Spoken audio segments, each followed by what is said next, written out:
We're on a mission to expose the destruction and beauty of our seas, and how if we do not change our ways, we will wipe out more than 70% of the world's marine biodiversity by 2050. We're teaming up with local dive centre Just You Dive to have a look at some of the most beautiful Dorset wrecks. We'll be looking at sunken tanks and one of the largest and most interesting wrecks of the south coast to discover the true beauty of the underwater world. Our first stop was Swanage, to the Chiara wreck off the bay. Due to powerful tides, you'll find yourself being thrown this way and that way when diving off the Chiara. Often you won't even be able to dive, as you have to pick the perfect time, otherwise you can be caught up.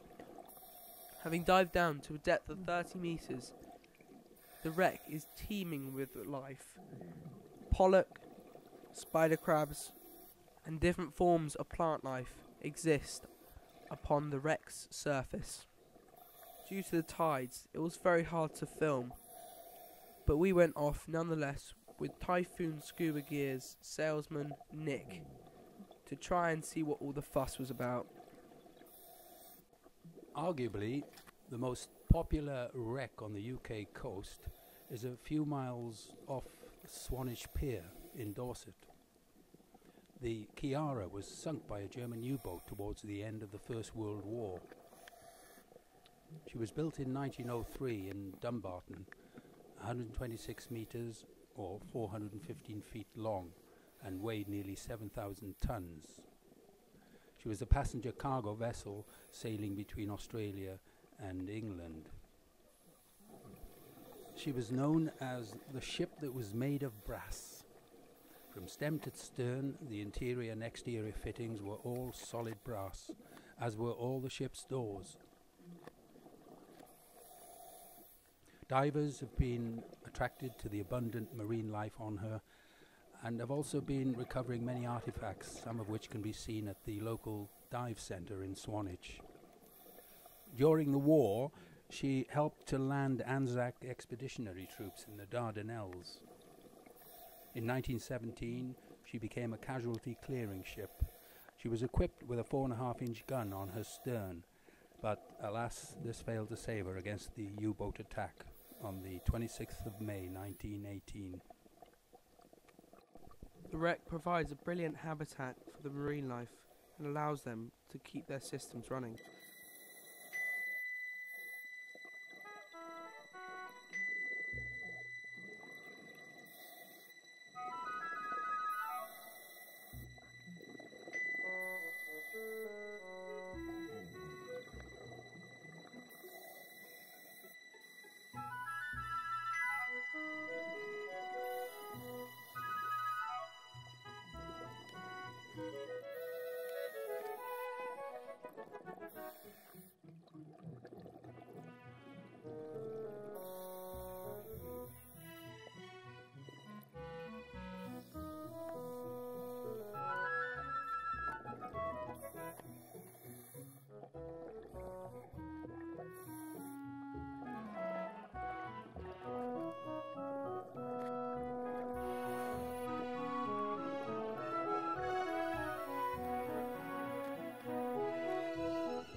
We decided to leave the Dorset coastline to have a look at one of the British Isles' most beautiful gems, Jersey.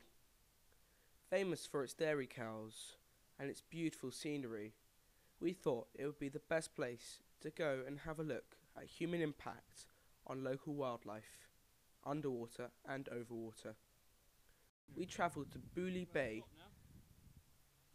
on the northwest coast of Jersey to do some diving and to climb up some of the cliffs. Jersey's extraordinary. We travelled to Jersey to contrast the different marine life and the ways in which climate change and human impact would affect the local marine life in Jersey. We came across a massive variety of seaweeds and different fish life on the further side of the bay. Other things we found west of the bay included a variety of scallops, bass, lobsters and crabs, and it's an urban legend that seahorses are even found here.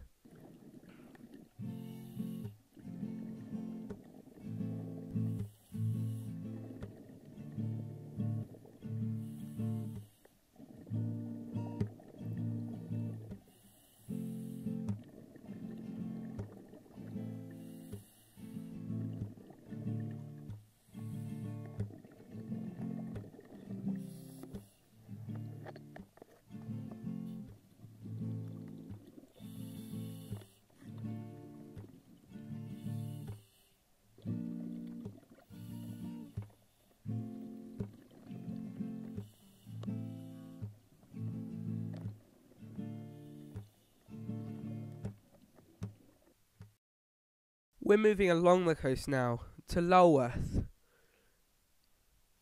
famous for its beautiful cove, to do some night diving, to search for different marine life, and to look for rare fish and scallops around the area.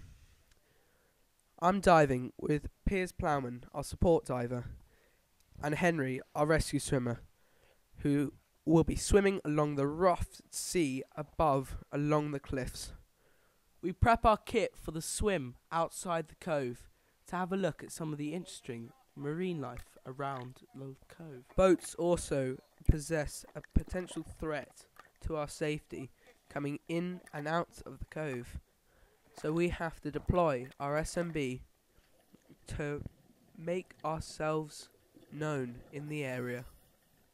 Having deployed our SMB, we follow the line down to 7 meters where we find the marine seabed which we're looking for.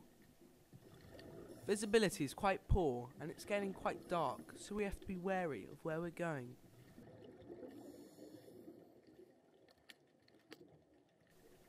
However, with our lights, we light up the atmosphere, making it a whole new world.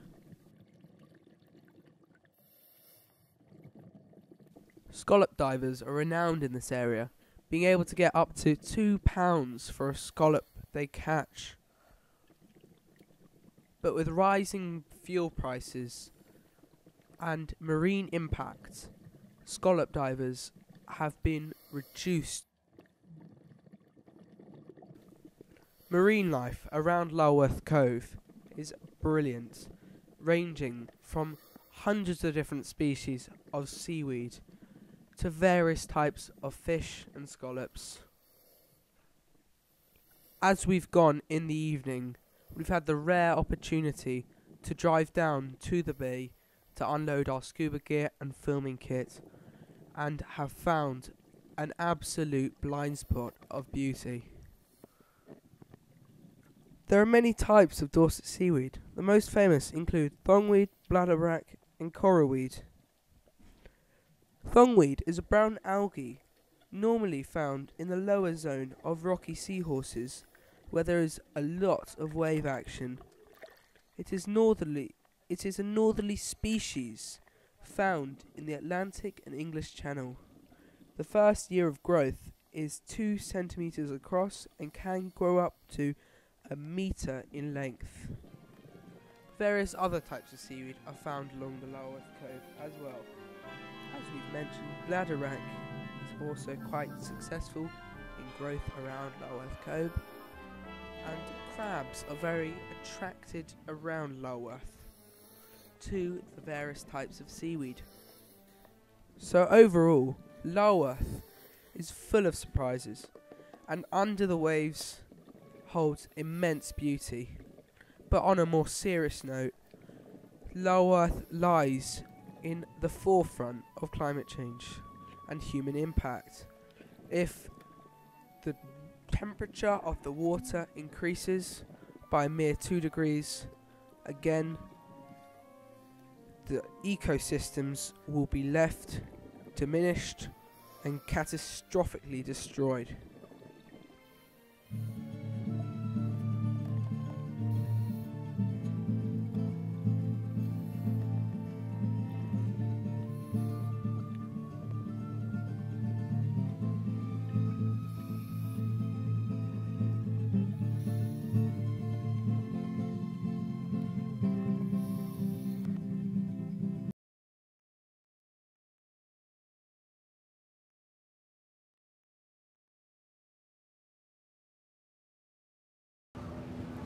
My name's Steve Trewella. I'm an underwater photographer and conservationist based in Dorset. On a busy summer's day, this bay can have up to 300 boats anchored or moored within it. This causes huge pressure on a very fragile habitat, eelgrass. Eelgrass is important on many levels. It's a nursery area for many commercial species of fish. It binds the sediment together, saving this bay from in the seagrass, and the anchor will, as it's raised, will create a hole on the seabed, and the sand within the hole will become fluid, and they will erode from the inside out. So rather than the hole just simply growing over, the hole actually gets bigger. So you can imagine after one day of 200 to 300 boats throwing their anchors into the eelgrass, that's 200 or 300 holes per day, and this can happen on, on any decent summer's day. Boats do anchor here all the year round as well. There are also 51 moorings within the bay, which were all unregulated. The moorings were put down without the landowner's permission. Crown Estate own the seabed around the British Isles, and you are supposed to have a permission from the landowner to install the mooring. The moorings in Studland Bay were all put down without permission. Each one of those moorings has a large riser chain on it, and that riser chain will slap the seabed like the hands on a clock as the tide comes in and goes out, which causes erosion 365 days a year. So those anchor scars those mooring scars rather, can be 50 feet across, and the sand within them is just fluid. It never ever has chance to regenerate or regrow because the chain is constantly wearing it away.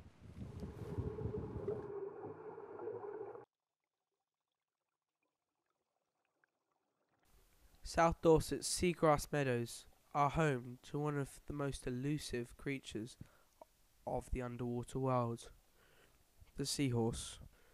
However, due to boat moorings and anchors destroying the seagrass meadows, the seahorse's habitat is being destroyed. The seagrass meadows is not only home to the seahorse. Crabs, fish, and tiny sea snails also live here. In 2008, the seahorse became protected by law. Steve Trewella, underwater professional dive photographer, has a license to take pictures of these beautiful, beautiful creatures and to raise awareness about the seriousness of the tragedy that's happening off Studland Bay. Despite contrary to belief, seagrass is actually a flowering plant and not a seaweed. It grows in shallow and sheltered sunlit waters. A thick, matte bind of roots sets the sandy sea floor together, allowing a vibrant ecosystem to emerge. The seahorses are very secretive creatures. A lot of people don't realise that they are actually fish, not mammals.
whereby you pick up a small stone which is able to fit in a blenny's mouth. You knock on the side of the pier where their hole is situated. You put the stone in and they come out and give it back to you, literally knocking on their door. Sometimes though, they don't play by the rules. Anyway, we gave it a go with Master Scuba Diver Ben.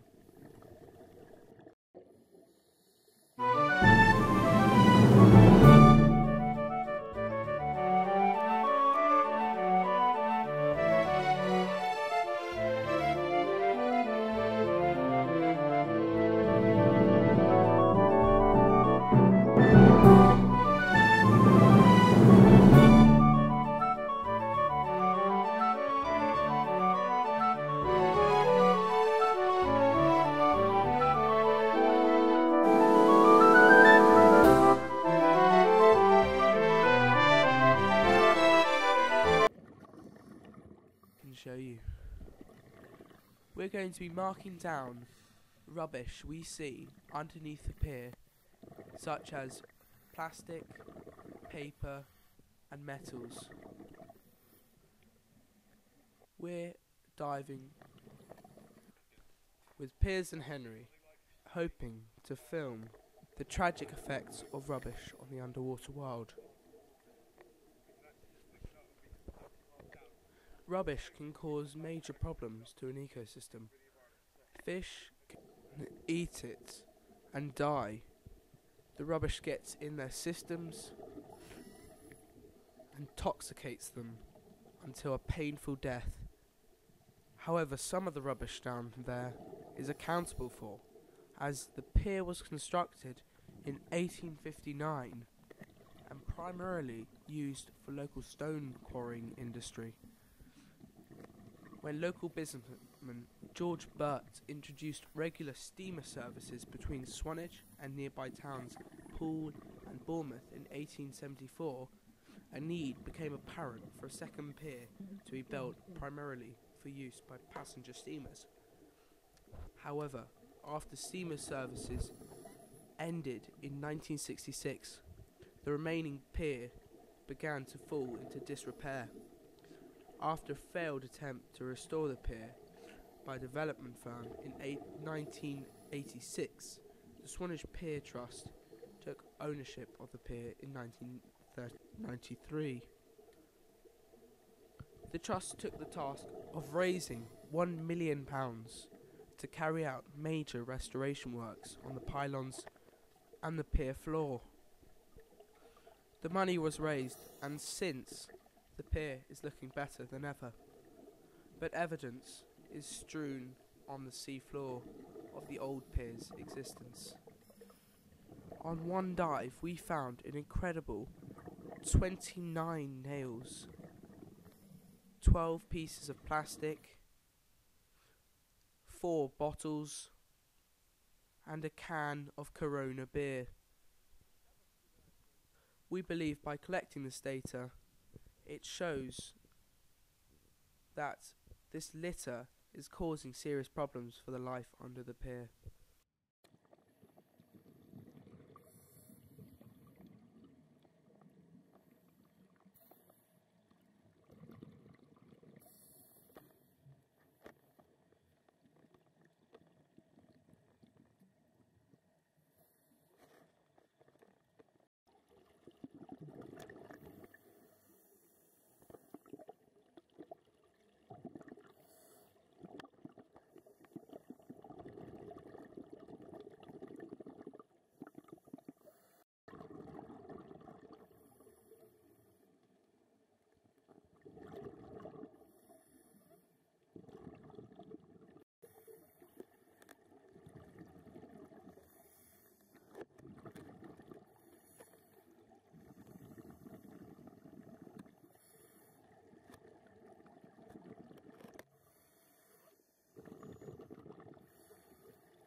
We've embarked on a voyage with some keen divers who have some interesting news to share and think it would be best to show the film what has happened due to human impact of the Lulworth area. They're showing us some scallop diving and showing us what, due to excessive overfishing, has led to the destruction of the local area.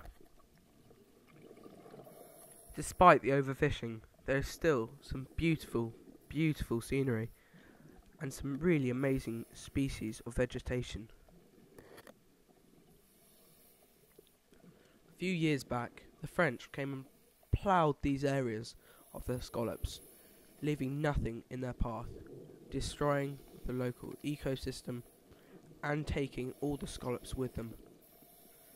If you look carefully, you can see the bare land stripped of its local scallops, leaving scallop divers with no work, and also leaving this area destroyed of its eco values. We spoke to Toby Neal, scuba diving expert, and Claire Perry, a senior campaigner at the EIA. Everywhere you go diving now, human impact is very, very obvious. Unfortunately, around the British coastline, you can see huge impacts with waste, rubbish along the seabed. Even things like anchors and things like that being sort of dropped carelessly amongst the sort of sea bottom can damage the ecosystems, trenches in the sand, etc., etc. The future for diving, if the human impact continues the way it is very, very bleak indeed. I've been diving for sort of 25, 26 years now, and the impact that I've seen in my lifespan is immense. There's a lot less fish diversity out there now. All of the fish are a lot smaller. They're not getting a chance to achieve adulthood, maturity levels. It is a very, very bleak sort of outlook unless we do something quite quickly. My name is Claire Perry. I'm a senior campaigner for the Environmental Investigation Agency. Now, I think that education is extremely important, and is really the key to solving the oceans crisis in the future. And we've seen in Britain some really good examples of where education and media are really helping people to understand the problem of overfishing, for example. And it's about changing consumers' behaviour. But if the consumers don't understand that there is a problem in the first place, then clearly they're not going to change their behaviour. We headed off to Lyme Regis to do some wreck diving on the famous Lyme Bay wrecks. We went to the Bay Gitano. The Bay Gitano is a 3,000-ton British steam-driven collier which lies in 18 metres of water. She was sunk on the 18th of March 1918 by a torpedo from UC-77. She was in ballast travelling from Le Havre to Cardiff. 2 crew were killed in the explosion. She is 330 feet long with a beam of 45 feet.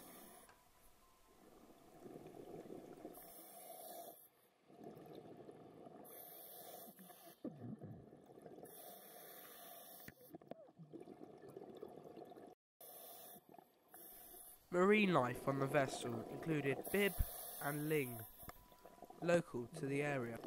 Although I was lucky enough to see a 2.2 metre conger eel. We were lucky enough to visit another wreck just an hour later. The wreck was called the St Dunstan. The wreck is an old bucket dredger which was being used as a minesweeper when she hit a mine in the 23rd of September 1917 and sank to 30 metres, not far off the coast of Lyme Bay. She is 200 foot long and is constructed of iron. She now lies upside down on a gravel seabed. Both props and rudders lie on the seabed at the stern, and the prop shafts are clearly visible. Along the length of the upturned hull, you can see the doors where the dredging buckets would have been deployed. From the engine room, it is possible to squeeze between 2 huge boilers and emerge in the bow section, which is very pretty, with light filtering in everywhere and hundreds of fish. The Valentine tanks were prototype versions of the D.D. Sherman tanks used during D-Day. These had canvas screens which displaced enough water to allow the tanks to float. These tanks were fitted with a propeller, duplex drive, that allowed the tanks some method of propulsion. During the experiments, a number were lost and 7 are known about. The position here given is for 2 tanks. One is complete and upright, while the other has its turrets separated from the main hull. These tanks are the only feature on a flat seabed and are home to conger eels and lobsters, as well as a large number of crabs. The tanks are normally surrounded by a vast shoal of bib. These tanks are an interesting dive and a wonderful, wonderful place to go. They are situated off Poole Bay, Dorset.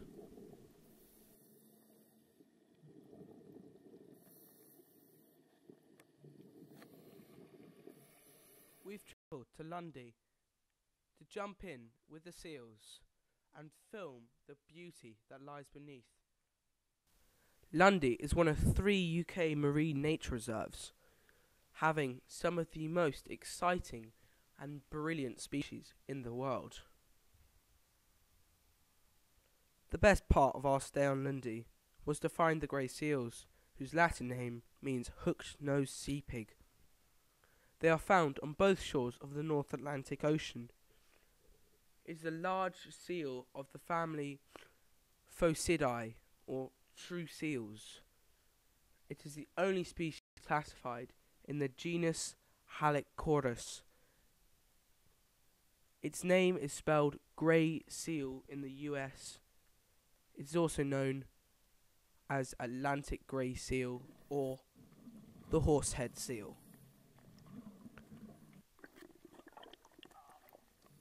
They can weigh up to 170 kilos to 310 kilos.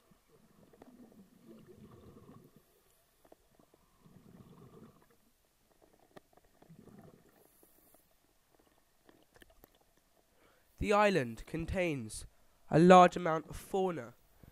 Until 2006, the Lundy cabbage was thought to support 2 endemic species of beetles, and puffins are regular visitors to the islands.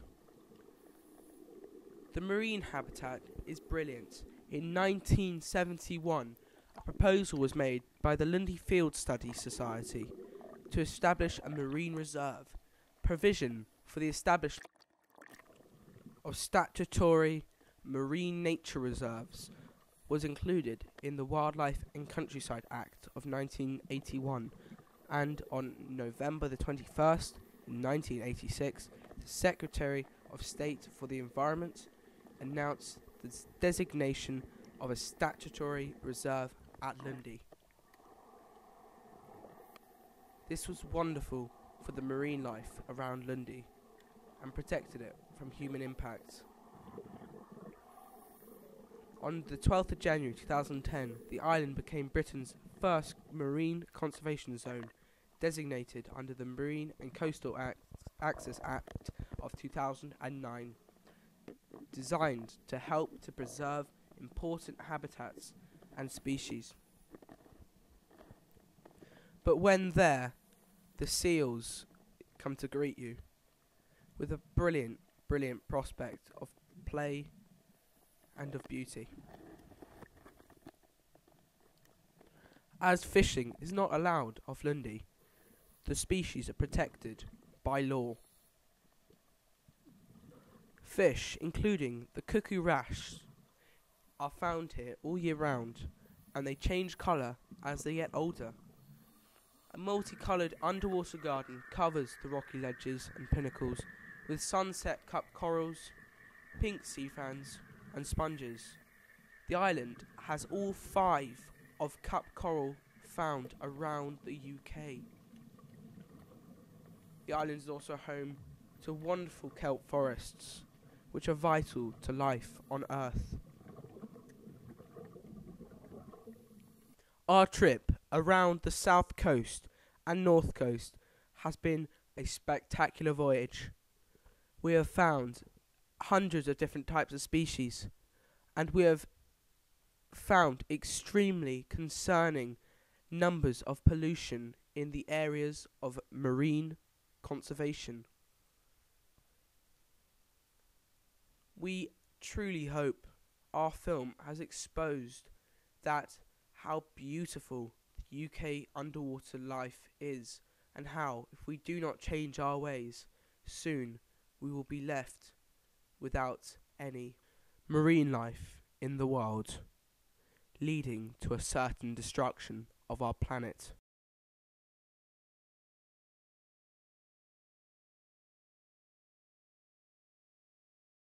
We sometimes forget what's under the sea, and this film is giving us a wonderful opportunity to actually see the wildlife, and also sometimes the lack of wildlife under the sea, the absolutely beautiful seaweeds, rock formations, and I think that sometimes we forget about that. All of our actions on a daily basis make a difference. I think it's really important to continue to raise awareness, and everybody after this film, please go and individually think what you're going to do.